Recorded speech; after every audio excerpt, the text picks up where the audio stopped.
우리 오늘 말씀 이 시편 46편은 표제에 보시면은 고라 자손이라는 고라의 자손. 고라라는 사람은 이 출애굽 당시에 사람인데요. 그 사람이 이제 모세에게 이제 하나님한테 이제 반역을 하다가 대적하다가 그의 자손들이 이제 땅 속으로 끌려 들어가서 죽는 그런 참혹한 일들이 있었어요. 하지만 그 사람이 그런 잘못을 했다 하더라도 그의 자손들은 여전히 있어서 하나님의 복을 많이 받고 이렇게 시편 하나님의 성경을 이제 기록할 수 있는 그런 큰 어떤 복도 받았던 것 같아요. 그래서 고라 자손이 여러 시편을 썼는데 오늘 이 46편은 지난 시간에 이어서 오늘도 우리가 충분히 정말 묵상해 볼 만한 아주 물론 모든 성경이 다 그렇지만은 정말 묵상해 볼 만한 가치가 있는 시라고 생각이 듭니다.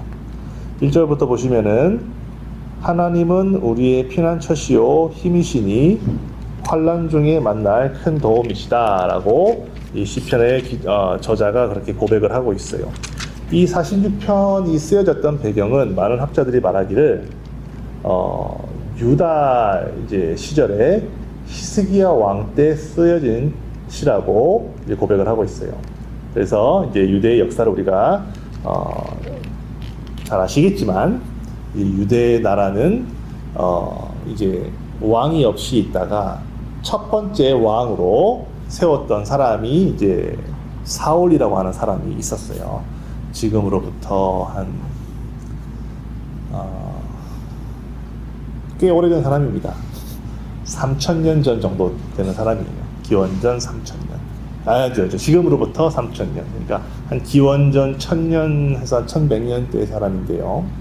그 사울이라는 사람이 있었다가 이제 사울이 하나님이 버리시고 다윗이라고 하는 정말 예수 그리스도를 예표하는 왕으로 세우셔서 다윗을 통해서 이제 이 온 이스라엘 왕국을 세우셨는데 그 왕국이 이제 어떤 이유로 인해서 남북으로 갈라지게 됩니다. 우리나라도 북한이 있고 남한이 있듯이 이렇게 이스라엘도 남북한이 이렇게 남북 이스라엘이 갈라지게 되었어요. 그 중에서 이제 북이스라엘에는 많은 왕들이 있었지만 별로 역사적으로 중요한 왕들은 별로 없었고 이 남유다는 정말 선한 왕들이 많이 나왔어요. 하나님의 율법을 사랑하고 하나님의 뜻을 사랑해서 정말로 좋은 왕들이 많이 나왔는데 왕들이 좋다고 해서 그 나라가 항상 태평한 것은 아니었어요. 반드시 이제 외적의 침입이 있었어요. 그 중에서 히스기야라고 하는 아주 중요한 이 좋은 왕은 아주 왕이 훌륭한 왕이었어요. 하나님을 사랑하고 하나님을 섬기고 그 뜻을 알지만 그럼에도 불구하고 외적의 침공을 받아서 나라가 지금 이제 거의 멸망하기 일보 직전의 단계에 이제 이르게 되었어요. 그때 지어진 시가 바로 이 46편입니다.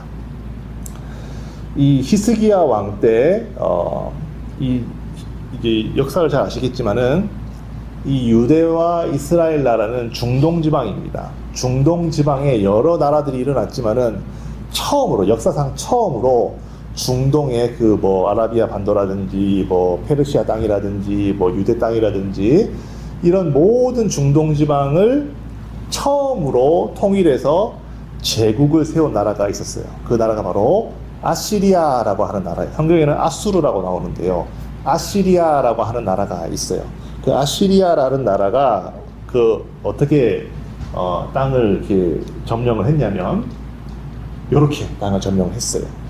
보시면은 이렇게 생겨가지고 여기가 어딘지 아시겠죠? 이게 지중해고 여기는 터키 지방이고요. 여기는 이탈리아랑 쭉쭉 있어요. 근데 여기 지중해 있으면은 이렇게 넓은 땅을 이집트까지 포함해서 이렇게 여기는 사막이니까 점령할 필요가 없고요.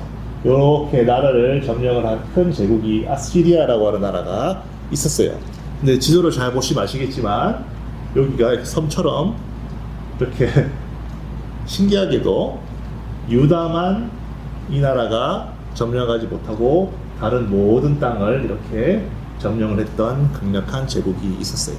이게 바로 아시리아라고 하는 제국이에요.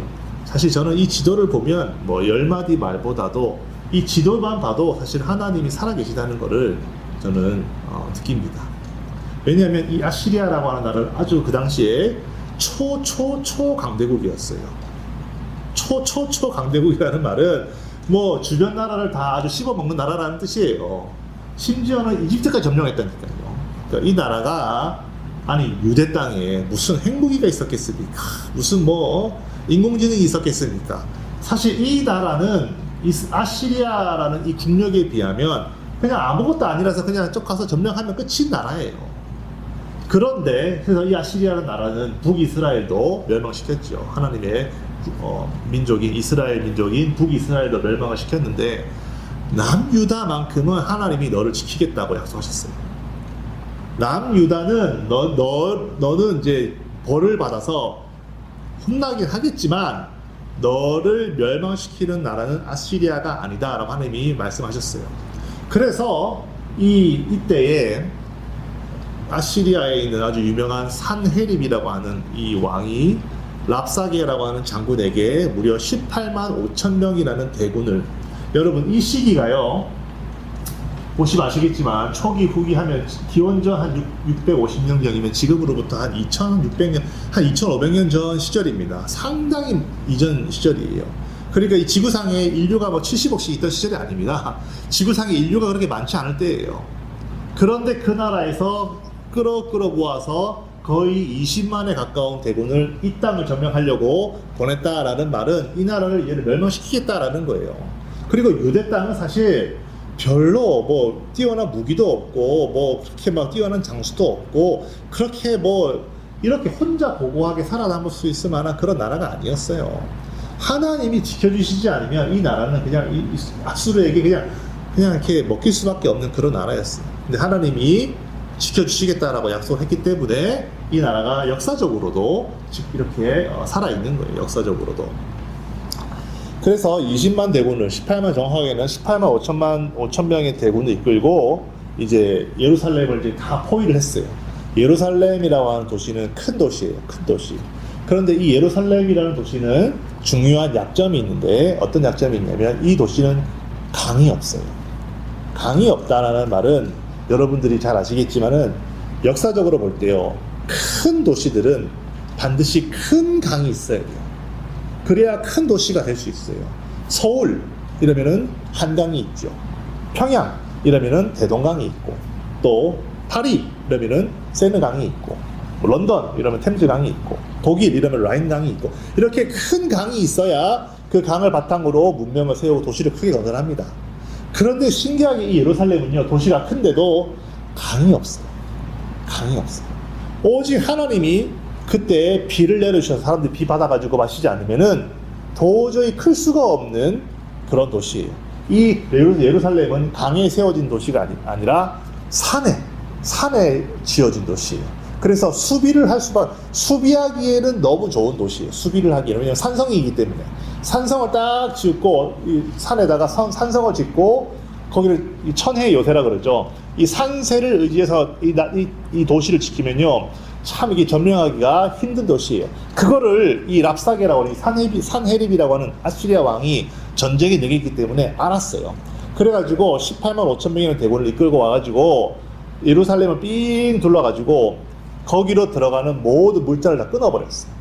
왜냐면 아는 거예요. 여기에는 물이 없기 때문에 물길하고 이 사람들이 들어가는 그 길만 끊어놓으면 짧으면 일주일, 길면 보름이면 마실 물이 없어가지고 다 항복하고 나올 거라는 것을 알고 있었어요. 그러니까 그렇게 둘러서 진을 치고 있는데 말이에요. 한 달을 기다려도 며칠을 기다려도 이 히스기야 왕과 이 유대 사람들이 항복할 생각을 안 하는 거예요. 물도 없는데 어떻게 항복을 안 하느냐 근데 알고 봤더니 히스기야가 미리 준비를 해놓은 거예요. 그 땅 밑으로 수로를 파가지고 먼 데 있는 강에 물을 끌어와서 그 예루살렘 안에 있는 실로암이라고 하는 못을 파가지고 거기서 물을 끌어가지고 이 물만 끊기지 아니하면 계속해서 얼마든지 성을 지킬 수가 있었던 것이죠. 그렇게 해서 이 물만 끊이지 아니하면 이 예루살렘 성으로 들어오는 이 물만 끊어지지만 않으면 그 성을 계속해서 이렇게 지킬 수가 있었던 거예요. 하지만 한번 우리가 예루살렘 성 안에 있는 사람들의 입장에서 생각해 보자는 거예요. 지금 18만 5천 명이라는 이 어마어마한 숫자가 이 성을 다 둘러싸고 있어요. 한번 우리가 상식적으로 생각해 보자면, 우리가 만약에 이 예배당 밖을 나가서 주차장으로 내려갔는데 거기에 우리를 죽이려고 총 들고 서 있다 생각을 해보세요. 칼 들고 우리 주차장 앞에 사람들이 한 수십 명 정도 서 있다고 생각해 보세요. 우리가 성경 이야기니까, 옛날 이야기니까 18만 5천 명이라는 숫자가 감이 안 오니까 우리를 둘러싼 수많은 이 적군들이 예루살렘을 두르고 있다. 사실 별 감흥이 없어요. 얼마나 두려운 상황인지 느낌도 없어요. 우리 이야기가 아니니까. 하지만 지금 우리 문 밖에 총칼 들고 한 20명만 갱들이 진치고 서 있다 생각해 보세요. 얼마나 무서운가. 여기에 만약 오늘은 없지만 우리 아이들도 있고 우리 가족도 있다 생각해 보세요. 얼마나 무서운 일인가. 지금 이 상황이라는 거. 이 사람들은 예루살렘 성 밖에 이 18만 5천 명이나 되는 이 군대들이 나를 죽이려고, 내 부모를 죽이려고, 내 자식들을 죽이려고, 내 사랑하는 가족들을 다 죽이려고, 죽이고 노예로 팔려고 18만 5천 명이나 되는 사람들이 지금 이 성을 둘러싸고 죽이려고 기다리고 있다는 거예요. 그걸 보고 있습니다. 하지만 히스기야 왕과 그 이스라엘 유대 사람들은 항복할 생각이 없어요. 되려 오늘 우리가 찬송했던 이 찬송을 지어 부르고 있다는 거예요. 하나님은 우리의 피난처시요 힘이시니 환난 중에 만날 큰 도움이시다. 이 46편을 보시면 3번 반복해서 나오는 구절이 있어요. 3번 반복해서 나오는 구절이 뭐냐면 하나님은 우리의 피난처시다. 그렇죠? 야곱의 하나님은 우리의 피난처시다.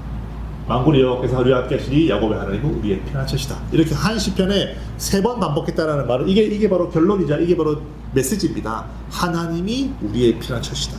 하나님이 우리를 막아주시고 하나님이 우리를 붙들으시려 하나님이 우리를 막아주실 거라고 그렇게 찬송했다는 거예요. 그 실로암에서 오는 그 물을 의지해서 성벽, 그 하나님께서 만들으신 그 산세에 의지해서 지키는 거예요. 자기의 성을. 그 쫄쫄쫄 나오는 시냇물을 마시면서 견디는 거예요. 하나님이 약속하셨다는 거예요. 하나님이 나를 막아주시고 우리를 구원해 주시고 우리는 절대로 저들에게 망하지 않을 거라 약속하셨기 때문에 그 말씀 붙들고 그 물을 마시면서 찬송으로 하나님께 그렇게 찬송을 올리면서 기다리는 거예요.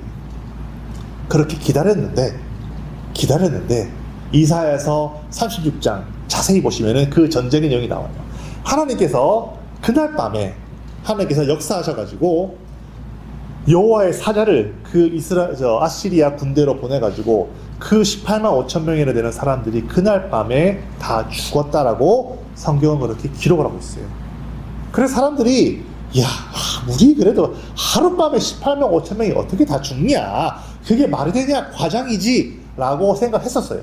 그런데 그리스의 역사가인 헤로도토스도 이 역사적 사실을, 이 전쟁을 기록을 하고 있는데 그날에 아시리아 군대가 다 전면함으로 이스라엘이 이겼다라고 기록을 하고 있고요. 이스라엘과는 아무 상관이 없는 이집트의 역사가 베로서스도 그날 밤에 아시리아 군대 사람들이 다 전멸했으니 그 이유는 전염병 때문이었다라고 역사적으로 그렇게 기록을 하고 있어요.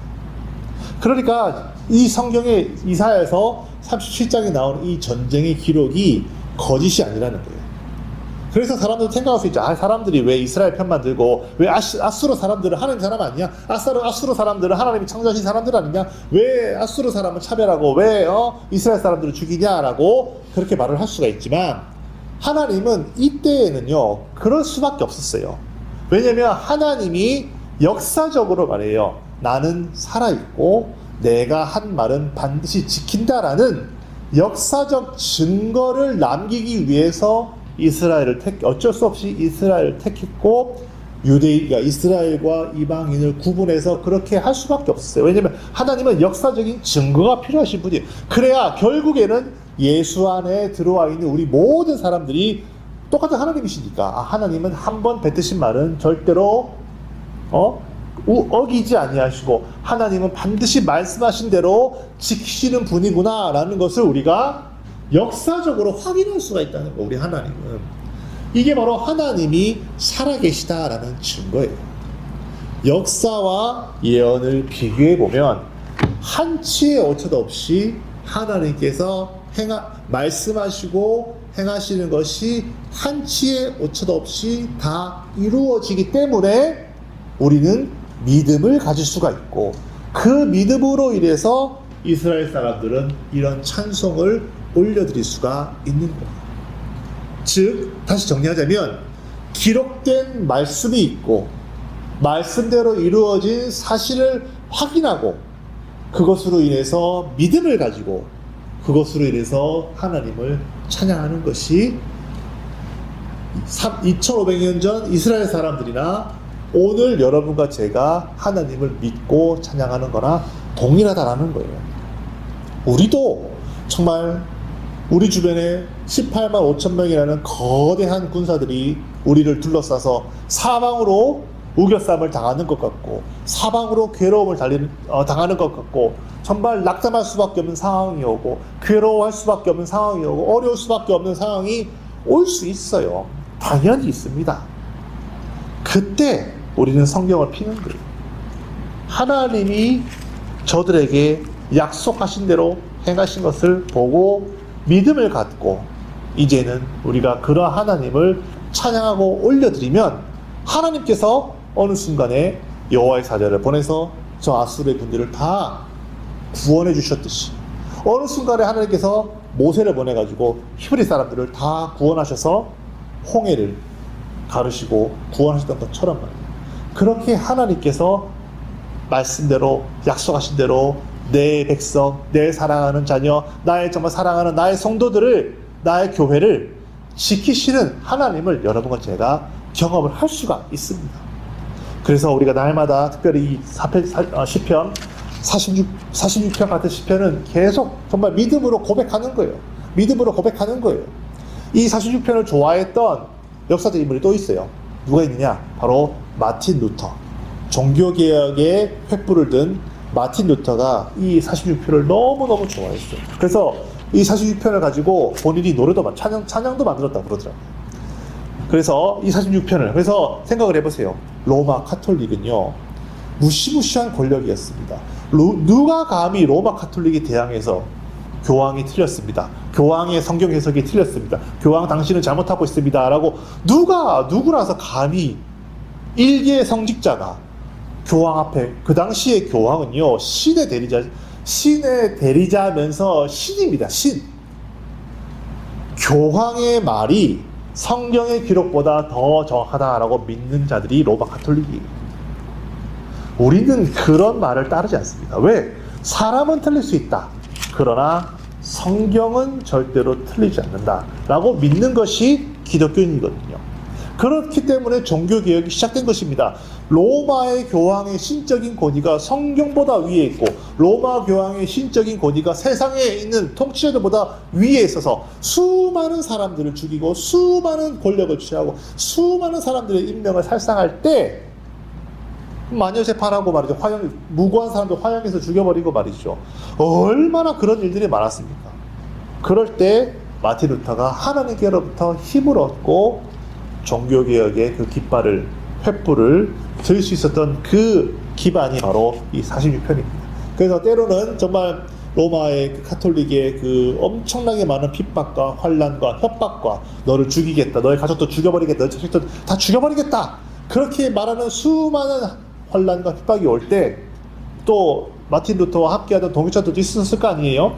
그러면은 이제 이제 그런 사람들한테 시달려가지고 마틴 루터가 이제 너무 힘이 힘드니까 막 힘이 들어오면서 문을 딱 열면서 이제 동역자에게 이제 한마디 하는 것이, 오늘 또 우리 시편 46편을 노래할 때가 왔다. 그렇게 말을 했다는 거 아니겠어요? 오늘도 우리 시편 46편을 노래할 때가 왔다. 그만큼 하루가 힘들었던 거예요. 그만큼 나의 믿음을 잃어버릴 수밖에 없는 그런 상황이 매일매일 일어났던 거예요. 그러니까 마틴 루터는 할 수 있는 것은 그날 저녁에 동역자들하고, 그날 저녁에 정말 부인하고 함께 이 찬송시를 부르는 거예요. 하나님은 우리의 피난처시요 힘이시니 환난 중에 만난 큰 도움이다. 그러면은 그날 하루 종일 괴로움 가운데, 그날 하루 종일 환난 가운데, 어려움 가운데 있더라도 이 찬양을 부르면서 신기하게도 하나님께서부터 주시는 힘이 생기는 거예요. 신기하게도 막 심령이 회복이 되는 거예요. 신기하죠. 세상 노래는 부르면 부를수록, 저도 노래방 많이 가본 사람, 세상 노래는 부르면 부를수록 힘이 쫙 빠지고, 세상 노래를 부르면 부를수록 찬양하기만 하고, 세상 노래를 부르면 부를수록 마음이 가라앉아가지고 괜히 막 술 생각도 나고, 괜히 막 이런 생각 저런 생각 다 나는데, 신기하게 하나님의 찬송은 부르면 부를수록 힘이 나는 거예요. 힘들었던 내 마음이, 괴로웠던 내 마음이, 끊어졌던 내 소망이, 죽을 것 같은 이 마음이 찬송을 부르는데 막 회복이 되는 거예요. 그렇지, 하나님이 나와 함께 하시지. 그렇지, 하나님 나의 피난처시지. 그렇지, 하나님이 정말 나의 길을 응원하시지. 그러니까 그렇게 로마 가톨릭이 핍박이 있더라도 이겨내는 거예요. 왜? 하나님이 찬송을 통해서 힘을 주시니까. 하나님께서 힘 주시는 사람을 누가 당합니까? 하나님께서 세워주시는 사람을 누가 당하냐는 거예요. 이런 사람은 세상이 감당하지 못한다라고 성경은 말하고 있어요. 세상의 권력이, 세상의 억압이, 세상의 유혹이 그 사람을 감당하지 못한다는 거예요. 그만큼 강한 사람이 된다는 거예요. 그 어떠한 정말 세상에 이 바람이 불어와도, 오늘 이 허리케인 온다 하더라도 결코 흔들리지 않고 넘어지지 않는 그런 믿음의 사람이 된다는 것입니다. 그 믿음이 있을 때 주님께서 이렇게 말씀하세요. 누가복음 7장 50절. 누가복음 7장 50절에도 이렇게 말씀하십니다. 다 같이 읽어볼까요? 누가복음 7장, 우리 전후 맥락을 알면 더 좋겠지만 누가복음 7장 50절을 우리가 다 같이 제가 어디가 그렇죠. 누가복음 7장 50절 다 같이 시작. 예수께서 여자에게 이르시되 내 믿음이 너를 구원했으니 평안히 가라 하십니다. 결국에는 믿음이 이기는 거예요. 믿음이, 여기 보면 이적을 경험하는 이 여인 경험하거든요. 이 여인도 내 믿음이 너를 구원했어요. 다른 성경에 다른 데 보시면요, 그 딸을 위해서 막 기도할 때 내 믿음이 바로 너 딸을 평안케 했다는 표현도 있어요. 그러니까 결국에는 우리의 믿음이 있을 때, 바로 이런 하나님을 향한 믿음이 있을 때, 이 믿음은 결코 세상이 우리를 넘어뜨리지 못한다는 거예요. 이 거대한 이 아수르 제국이 온 땅을 다 짓밟고 온 민족을 다 죽였어도 하나님을 믿는 믿음이 살아있는 예루살렘만큼은 절대로 침범하지 못했다는 이 역사적 사실을 기억하시기 바랍니다. 이 역사적 사실을 기억하시기 바랍니다. 역사 속에서 역사하시는 하나님을 기억하시기 바랍니다. 그러면 오늘날 우리 삶 가운데서 왜 하나님 역사하지 않으시겠냐는 거예요. 결국에는 믿음이 이긴다는 거예요. 이 믿음을 우리 모두가 정말 흔들리지 않는 믿음을 갖기를 예수의 이름으로 축원합니다. 아멘. 이제 우리 기도하실 때는 그래서 주여, 정말 나에게 이러한 정말 흔들리지 않는 이런 홍수와도 같은 정말 두려움과 같은 이런 모든 어려움과 걱정과 근심과 앞날이 보이지 않고 앞날이 캄캄한 것 같은 이런 상황에서도 절대로 오히려 그런 상황을 뛰어넘어 하나님을 바라보고 말씀을 바라보고 그 말씀에 내가 믿음을 둘 수 있는 그런 정말 성도가 될 수 있도록, 그런 하나님의 자녀가 될 수 있도록 나를 도와 주시옵소서. 성령께서 나를 도와 주시옵소서. 다 같이 시간 자기 영혼을 위해서 기도하시겠습니다.